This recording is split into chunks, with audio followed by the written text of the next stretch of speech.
A menon që me bo me him parti politike, persona me aftësi kufizuar, muj me bo në ndrim? Unë kam qenë 2017 kandidat së më kanë dasht. Vallat pas kanë. 39 vota.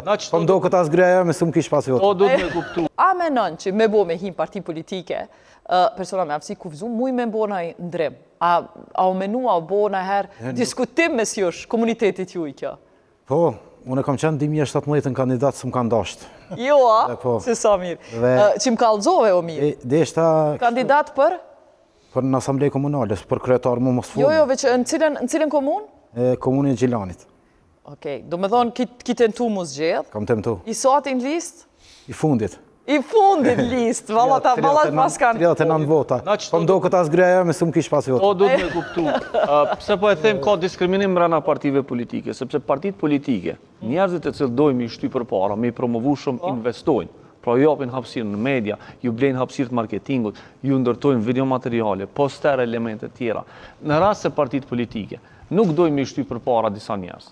Ata edhe pse kanë çka me përfaqësuar kauzat e veta, nuk mrin me marrë audiencën. Dhe për këto në po flasë për diskriminimin mrena partive politike. Pra, partitë politike nuk ju ofrojnë hapësirë mrena, që personat me aftësi kufizuar. Po veç, si kena partitë këtu e po më folë për ta. Kush ju ofron media? Falë, prap po këthejem, a ju ofrojmë në akademi? A ju ofrojmë hapsin? A ju ofrojmë në i fush tjetës? Jo, për derisa ti e ki Universitetin e Prishtinës, i cilë nuk i ka asnjë person me aftësi të kufizuar të punësum, kjo ne na tregon që edhe në nivelin akademik, ne kemi diskriminim sistematik. Në rast se kemi student në Universitetin e Prishtinës, mirë po Universiteti i Prishtinës nuk mrin me nxjerr doktor shkencësh, të cilët janë me aftësi e keni bo një raport ekipi juj që ka punu me Universitetin e Prishtinës lidhur me qasjen në qasjen e personave me aftësi kufizuar. A ka ndru diçka UP-ja? Ka ndru ndryshime kozmetike. Pra, kozmetike në nënkupton me i vendos disa pjerina në disa prej universiteteve me bo investime kozmetike. Kadaj. Jo, unë i quj kozmetike sepse, jo, është pak. A bon me pyet? është pak. Po e them kur është pak, është fakti që në rast se ti në kampusin tanë nuk e ki standardin që çdo hapësirë është e qasshme.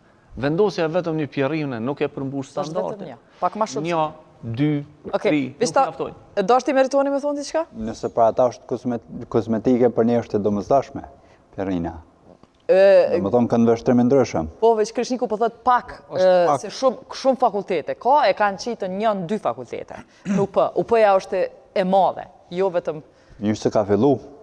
E di. Mirë, po atë vendimin politik që na po e lipën, vendimin menaxherial që na po e lipën, është që krejt hapësira me qenë qasshme. Nuk mundesh me thonë kam qasje për personat me aftësi të kufizuar, dhe ti i ki 4 objektin, e banjon e kin 4 parë. Sepse ai duhet me lëviz 4 për me shku në banjo. Pa presion të komunitetit nuk ka ndrime në Kosovë.